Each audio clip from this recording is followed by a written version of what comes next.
Hello, hello, hello, ladies and gentlemen. Hello. This evening we are talking about mobility and immobility issues. So let's get started. So, there are three concepts that are widely used to describe the human movement, mobility, physical activity, fitness, and exercise. So, mobility, simply put, is body movement. I am just moving my body. Fitness, as in physical fitness, is the ability to carry out activities of daily living, otherwise known as ADLs, with energy and alertness, without fatigue, and with enough energy for leisure activities and to respond to emergencies, meaning that I have enough energy to get through my day, get through my work day. And then I also have enough energy to maybe do a walk with my family after dinner or go to an outing after dinner with some friends, come home, take a bath. I have energy for all of these things. Physical activity is bodily movement produced by the contraction of skeletal muscle that will increase energy expenditure above a baseline level. So, this may be in physical fitness. So, this is when I am moving my body and maybe I want to lose a little bit of weight, so I'm going to speed up my walk. It's not going to be a leisurely stroll with my family. Um, it's going to be a walk with a purpose. I am going to walk a little bit more quickly. And then exercise, which is a sub concept of physical activity. It is planned. Most of the time, it is structured and repetitive and purposeful for improving or maintaining physical fitness, physical performance, or health.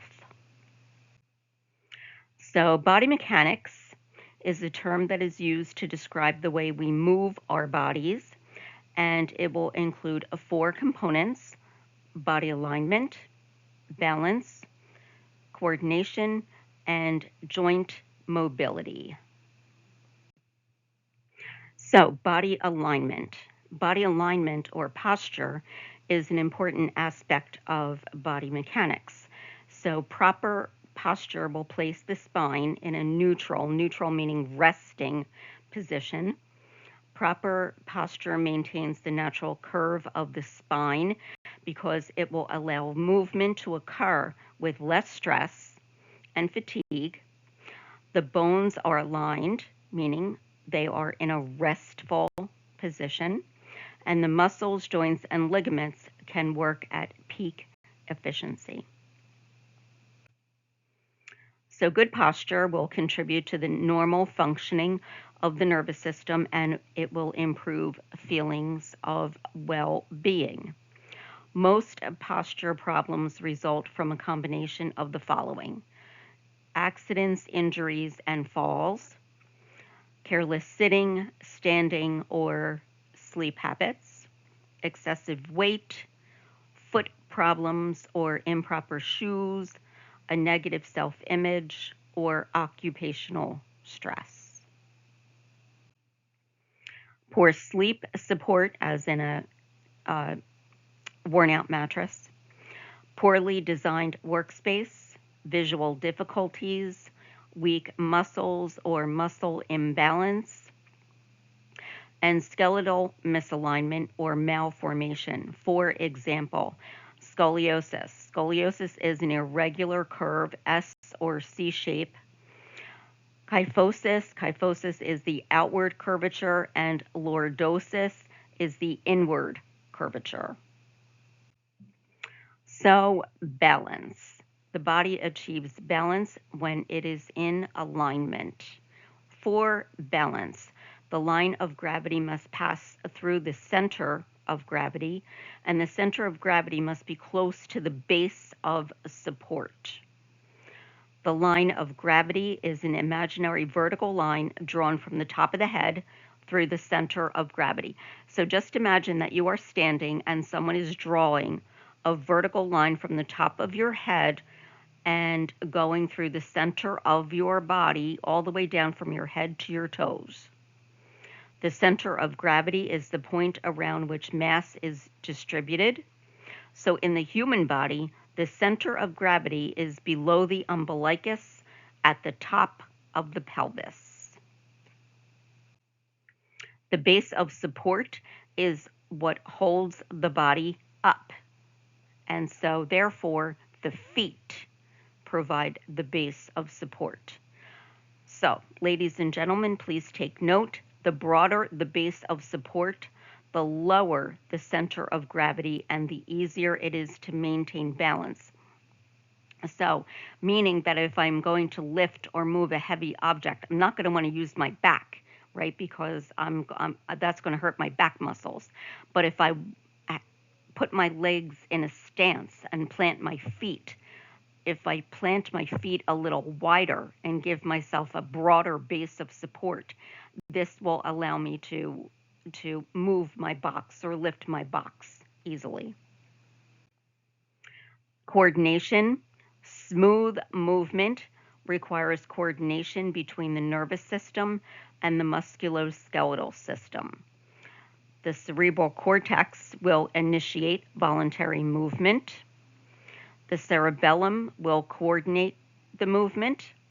It is largely responsible for controlling proprioception, and this is the awareness of posture, movement, and position sense, meaning that the cerebellum is what tells me my position sense, what is around me, what am I paying attention to that is around my body. The basal ganglia is located deep in the cerebrum, and this will assist with coordination of movement. So, damage to the motor cortex, cerebellum, or basal ganglia will affect coordination of movement. So, for example, a stroke will affect the motor cortex and it will alter the gait and it will change my patient's posture. Ladies and gentlemen, please listen up, and then listen up one more time. Joint mobility. Mobility will refer to the ability to move within the environment. Joint movement allows us to sit, stand, bend, walk, and perform activities. So range of motion, otherwise known as ROM, is the maximum movement that is possible at a joint. Active range of motion, AROM, is the movement of the joint that is performed without assistance, meaning I can do this on my own. If you ask me to lift up my arm, I am able to do that and I am able to move my arm. So I have active range of motion. However, passive range of motion, PROM, think prom, involves moving joints through their range of motion when the patient is unable to do so for themselves. So, if I injured my arm or if I injured my shoulder, I may only be able to get my arm halfway up through range of motion. I may be able to say I can get it this high, but then after that, if I needed to really extend it all the way through range of motion exercises, I am going to need some assistance, and that is passive range of motion. So physical activity and exercise. Physical activity will refer to bodily movement that involves contraction of the skeletal muscles above basal level and will expend energy. So baseline activity will refer to the light intensity activities of daily living, ADLs, such as standing, walking slowly, and lifting lightweight objects like my coffee pot. And then exercise. This is health enhancing physical activity, and this is more than baseline to produce health enhancing benefits. People who are physically fit can perform ADLs with energy and alertness and with enough energy to enjoy work and then leisure activities. So, ladies and gentlemen, listen up, and then listen up one more time. To promote the benefits of physical activity, individuals need to pace themselves during exercise, especially those who have been inactive. Health professionals can teach individuals to rate the perceived level of exertion and monitor their target heart rate. Target heart rate requires a pulse check during exercises and staying within 50 to 85% of the maximum heart rate. So, ladies and gentlemen, please continue to listen up. Exercise may be classified according to the type of muscle contraction it involves and according to whether it uses oxygen for energy. Ladies and gentlemen, please continue to listen up. Isometric exercises. These exercises involved muscle contraction without motion. They are usually performed against an immovable surface or object. For example, pressing my hand against the wall, right? I'm not doing anything. I'm just pressing my hand against the wall. The muscles of the arm will contract. The wall does not move. Each position is held for 6 to 8 seconds and repeated 5 to 10 times. So isometric training is effective for developing total strength of a muscle or group of muscles. Ladies and gentlemen, please continue to listen up.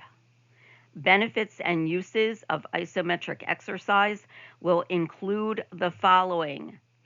This is often used for rehabilitation because the exact area of the muscle weakness can be isolated and strengthening can be administered at the proper joint angle. This requires no special equipment, and little chance of injury can be used by patients who are confined to bed to maintain or regain their muscle strength. So, isotonic exercise. This involves movement of the joint during the muscle contraction. A classic example of an isotonic exercise is someone doing weight training with free weights. And then isokinetic exercise. This is performed with specialized apparatuses that provide variable resistance to movement. Specialized machines available at health and fitness facilities and physical therapy departments are used for this form of exercise. Aerobic exercise. This requires energy from metabolic pathways that will use oxygen. The amount of oxygen that is taken into the body meets or exceeds the amount of oxygen required to perform the activity. Jogging, brisk walking, and cycling are common forms of aerobic exercise. And then anaerobic exercise. This occurs when the amount of oxygen taken into the body does not meet the amount of oxygen required to perform the activity. Rapid, intense exercises such as, lifting heavy objects and sprinting are examples of anaerobic exercise. So, planning and evaluating a fitness program. So, a well-rounded fitness program will focus on flexibility, resistance training, and aerobic conditioning. The concepts duration and frequency are used when discussing the amount of activity. So for duration, this is the amount of time the patient is exercising. And then frequency indicates how often the patient will be exercising. On page 1200, there is a box 29.1, that is labeled Physical Activity Guidelines for Americans. Ladies and gentlemen, please know that you will know the content that is in that box. Please listen up. Factors when designing or evaluating an exercise program will include the following: flexibility training. and this is stretching before exercise, helping to warm up the muscles and preventing injury during the exercise. Stretching after exercise will cool the muscles and will limit post-exercise stiffness. A regular flexibility program will help to maintain mobility as aging occurs. So, ladies and gentlemen, please listen up, and then listen up one more time. Resistance training. Resistance training. This is movement against resistance, increasing muscular strength and endurance. The most common type of resistance training is weight lifting. There is exercising for strength, and this is to increase the amount of resistance with each exercise. So, for example, we would lift more weight if I wanted to increase my strength. Exercising for endurance is increasing the number of repetitions that I do with each exercise. So this week, if I am lifting a 5 or 10 pound weight, I may lift it 5 times. And then next week, because I'm feeling a little better, I'm feeling a little stronger, I may lift the same weight, but I may lift it 1 or 2 more times. And then aerobic conditioning. This is fitness and body composition being improved by aerobic conditioning. Components of aerobic conditioning will include intensity, duration, frequency, and mode.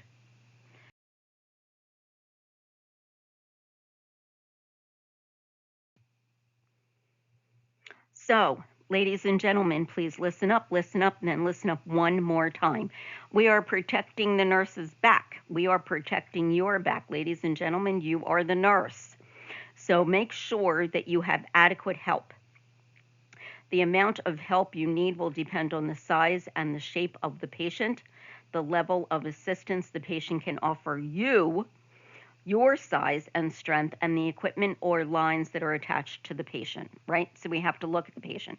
So first of all, how big is this patient? Is this patient like so large that I am going to need, one person on each side of the bed, 2 people on each side of the bed, and then what is the ability of the patient that is in the bed? So for instance, if I am turning the patient on their side, I might need more people on one side of the bed in order to assist the patient turning onto their left side. So I would need more people on the right side of the bed, right? Because we're going to the left.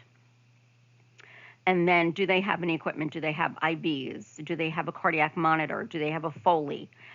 Do they have SCDs attached? I have to take into consideration all of the equipment that we are looking at. And then continue to listen up, ladies and gentlemen. Avoid manual lifting. So protect yourself from back injury as you move patients. Avoid manual lifting as much as possible by using all of the assistive devices and assistive tools that are available at the facility that you are in. So avoid slippery or wet surfaces when ambulating or moving patients, right? We don't want you to get hurt. We don't want the patient to get hurt.